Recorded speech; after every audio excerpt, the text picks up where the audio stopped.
CM Revanth Reddy బూతు పిత అయ్యారన్న హరీష్ రావుకు counter ఇచ్చారు కాంగ్రెస్ ఎంపీ చామల కిరణ్ కుమార్ రెడ్డి. బూతులు మాట్లాడడంతో కేసీఆర్ ను మించినటువంటి వాళ్లు లేరని ఆయన ఫైర్ అయ్యారు.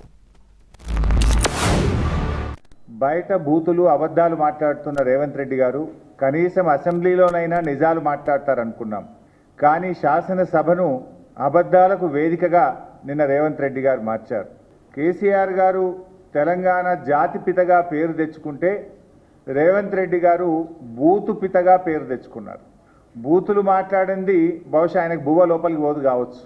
నోరిప్పితే బూతులే. మేము డేటాను నమ్ముకుంటే ఆయన డర్టీని నమ్ముకున్నారు. హరీష్ రావు గారు, మీ మామ మాట్లాడితే మాత్రం నీతులు, మంది మాట్లాడితే మాత్రం బూతులా? అసలు మీ మామే కదా ఈరోజు భారతదేశంలో వీటన్నిటికీ పేటెంట్ హక్కులుందే మీ మామకు.